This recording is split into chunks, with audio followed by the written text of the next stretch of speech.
Hello दोस्तों, मैं भव्य पंड्या आज आपके सामने उमेश सुथार के यूट्यूब चैनल पर उपस्थित हुआ हूं। मैं आज आपको रीजनिंग के बारे में एक टॉपिक पढ़ाऊंगा जो कि आकृतियां गिनना,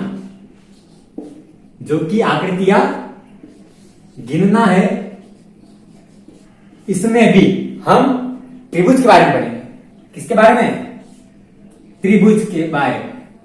अब त्रिभुज के बारे में हम पढ़ रहे हैं तो सबसे पहले इसके बारे में जानना जरूरी है। त्रिभुज के बारे में तो त्रिभुज में यह शीर्ष है और यह है आधार।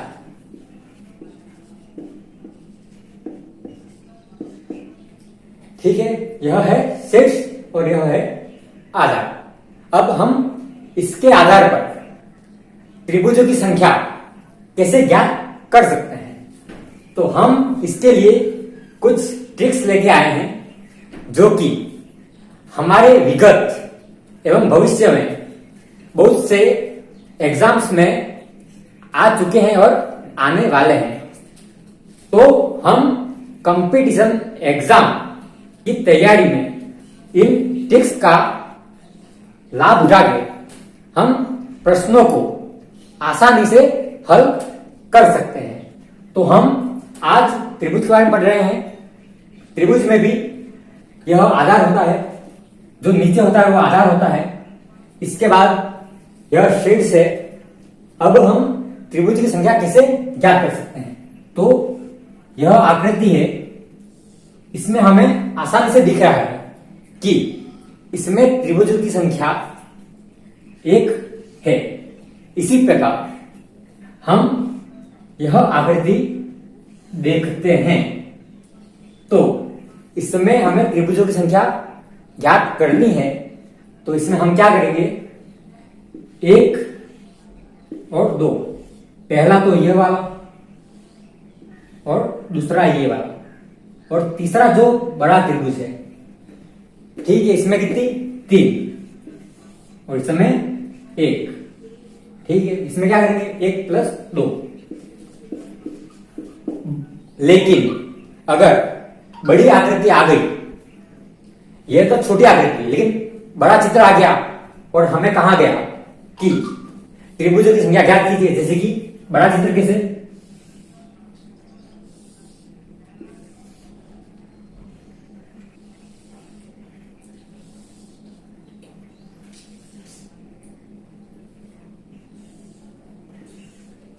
अब इसमें कह दिया कि त्रिभुजों की संख्या ज्ञात कीजिए, तो हमारे लिए ये थोड़ा कठिन हो सकता है। तो इसे हम हल कैसे करें, तो इसके लिए हम आज अध्ययन करने वाले हैं। तो सबसे पहले हमें क्या ध्यान रखना है, एक तो इसका आधार कहां पर है और एक इसका शीर्ष कहां पर है और एक इसे कितने खंडों में बांटा गया है। खंड मतलब इसको कितने भागों में बांटा गया है। जैसे कि यह चित्र है, इसमें यह तो आधार है और यह शीर्ष है, लेकिन इसको कितने भागों में बांटा गया है, तो इसको कितने भागों में बांटा गया है? 1, 2 और 3। ठीक है, इसी प्रकार हम खंडों की संख्या के आधार पर त्रिभुजों की संख्या ज्ञात करेंगे। तो आज हम देख रहे हैं खंड और त्रिभुजों की संख्या। तो अगर एक त्रिभुज हो तो यह कितने त्रिभुज है? 1। तो हम इसको किसे ज्ञात कर सकते हैं? खंडों के आधार पर। अगर यहाँ पे एक ही खंड है, कितने खंड है? 1 खंड है, तो यहां पर त्रिभुजों की संख्या कितनी होगी? 1 होगी। 1 हो तो त्रिभुज की संख्या 1। इसी प्रकार अगर 2 खंड हो तो त्रिभुजों की संख्या कितनी होगी? 1 + 2, तो कितने हुए? 3। हम इसको अगर इसी प्रकार गिनते रहें, अगर यहां पे 3 लें तो क्या करेंगे? 3 + 3 6। इसी प्रकार 4 लें तो 6 + 4, तो कितने होंगे? 6 और 4 10। इसी प्रकार 5 लेंगे तो 10 प्लस 5 तो 15। इसी प्रकार हम खंड के आधार पर इसको बांट सकते हैं। अब हम एक एग्जांपल लेके इसको समझते हैं एक बार।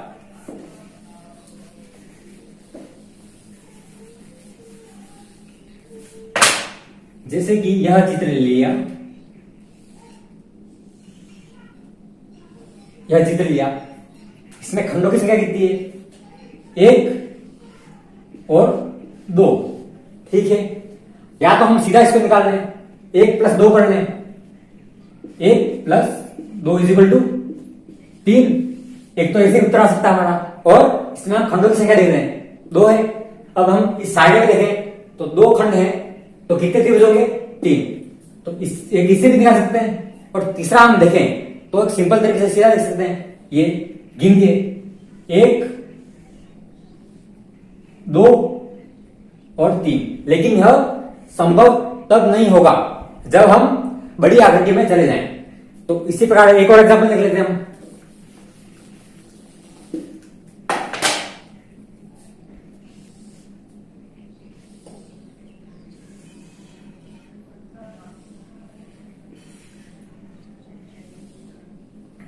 तो इसमें हम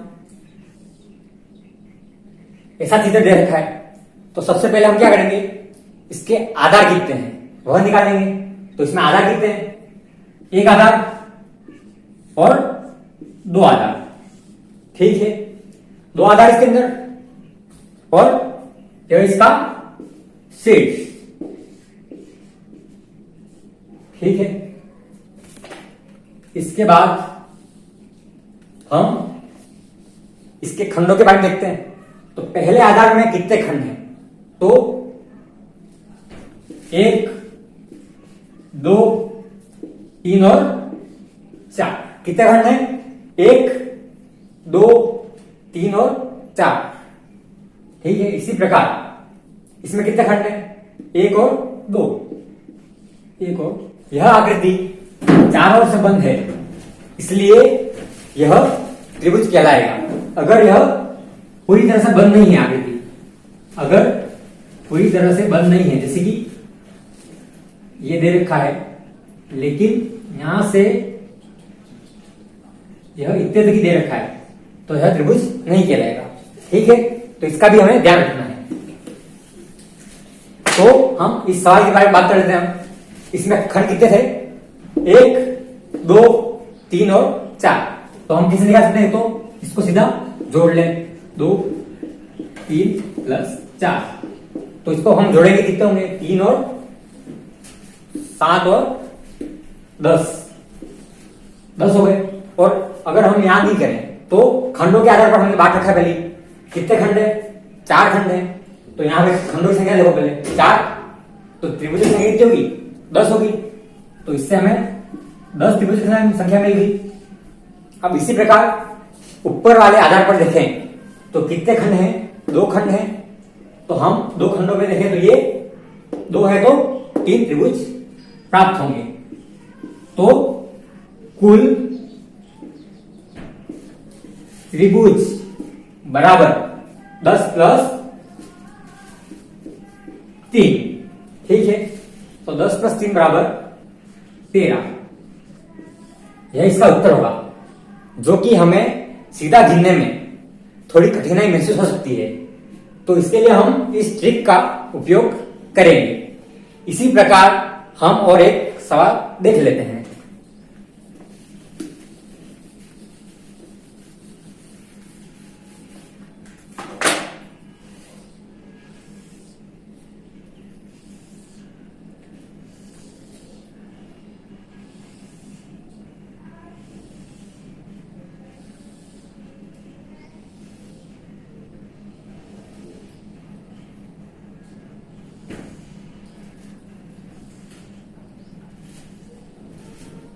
अब इसमें पहले तो क्या लिखेंगे? कितने आधार हैं?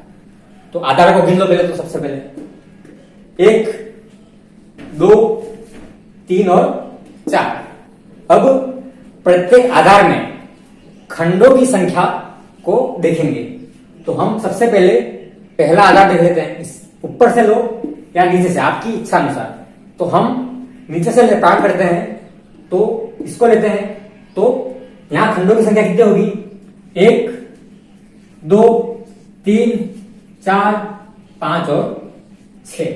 ठीक है, इसी प्रकार दूसरे आधार में 1 2 3 और 4। इसी प्रकार तीसरा आधार ये रहा, 1 2 3 और 4 5। इसी प्रकार चौथा आधार ये रहा, इसको भी गिन लेते हैं, 1 2 3 4 5 और 6। ठीक है, क्या किया हमने? पहले आधार देख लिया, इसके बाद खंडों को देख लिया। तो अब सबसे पहले हम इस आधार वाली संख्याओं को देख लेते हैं। तो सबसे पहले हम क्या करेंगे? 1 plus 2 plus 3 plus 4 plus 5 plus 6 इजिकल टू कितना होगा? इधर देखें तो इधर हमको निकालना बाकी है, तो 6 के लिए हम करेंगे 15 प्लस 6 21, 7 प्लस 21 28। अब 8 के लिए होगा 28 प्लस 8, तो कितना? 36। और 9 के लिए 36 प्लस 9 इजिकल टू 45। तो अब हम लेंगे 6 है यहां पे, तो हम 6 को सीधा देखें तो कितना होगा? 21। लेकिन हम इसको अलग अलग गिनना चाहें तो हम कैसे गिन सकते हैं? 1 plus 2 plus 3 plus 4 plus 5 plus 6। तो हम गिनेंगे तो कितना होगा? 21 ही होगा। ठीक है, इसी प्रकार इसको गिनेंगे तो कितना होगा? 4 के लिए कितना दे रखा हमने? 10 दे रखा है, तो इसके लिए 10। ठीक है, इसी प्रकार तीसरा आधार देखते हैं तो कितना है? 5 दे रखे हैं, तो 5 के लिए कितने हैं? 15 त्रिभुज हैं। इसी प्रकार चौथा आधार देखते हैं तो कितने हैं? 6, तो 6 के लिए वापस 21 दे रखा है। ठीक है, अब हम क्या करते हैं? कुल त्रिभुज बराबर सबको जोड़ लेते हैं, तो या तो ऊपर से जोड़ो या नीचे से। तो हम यहां से स्टार्ट करते हैं, तो 21 प्लस दूसरा आधार लेते हैं, तो 10 प्लस 15 प्लस 21, तो ये ले लिया। अब इसके बाद 21 और 21 42 प्लस 15 और 10 25। अब 2 और 5 7 और 4 और 2 6। तो इसमें त्रिभुजों की संख्या कितनी होगी? 67, जो कि हमारे लिए निकालना बहुत ही कठिन हो सकता है ना। अब इसमें आगे क्या कैसे क्या करोगे आप? तो इसके लिए हमने यह ट्रिक अपनाई है। अब इसी प्रकार एक और एग्जांपल देख लेते हैं।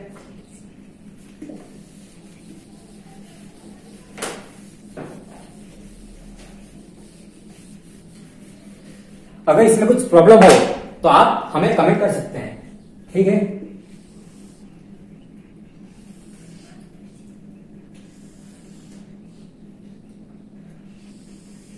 अपना फीडबैक जरूर देवें।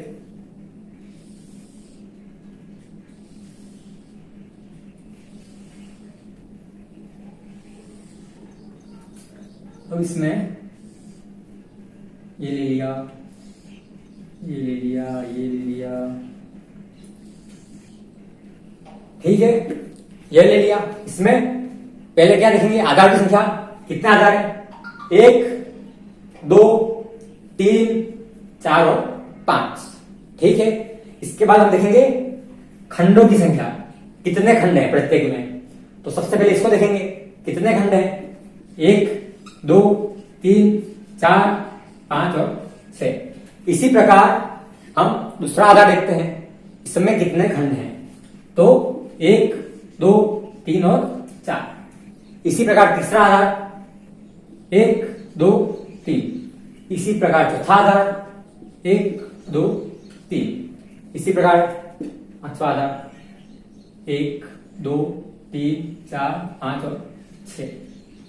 ठीक है, अब वापस वही अपन ने जो किया था पहले, 1 plus 2 plus 3 plus 4 plus 5 plus 6, इससे तो कर ही सकते हैं, या फिर हम सीधा कर लें।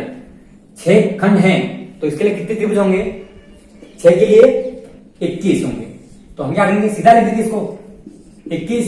अब 4 के लिए कितने होंगे? 4 खंडों के लिए कितने त्रिभुज होंगे? 4 के लिए 10 होंगे, तो हम सीधा इसको 10 लिख दिया। इसी प्रकार 3 होंगे, 3 खंड होंगे, 1 2 और 3, तो 3 के लिए 6। अब इसी प्रकार फिर से 3 खंड में 1 2 और 3 है, तो हम फिर से क्या करेंगे, 6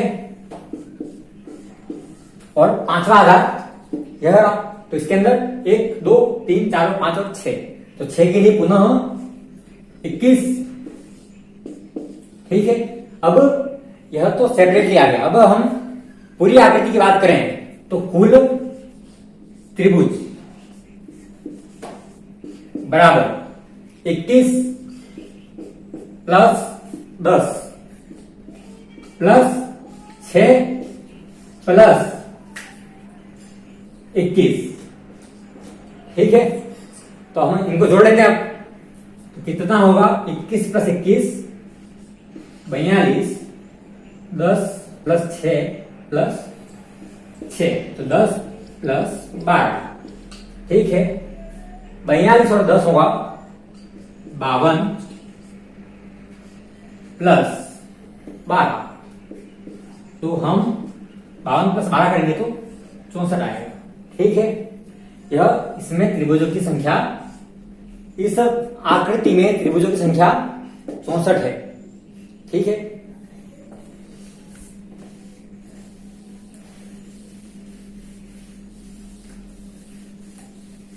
कुछ भी प्रॉब्लम हो तो आप कमेंट बॉक्स में जरूर डालें। और इसी के साथ धन्यवाद आपको यह वीडियो देखने के लिए, और इसी के साथ जय माता दी।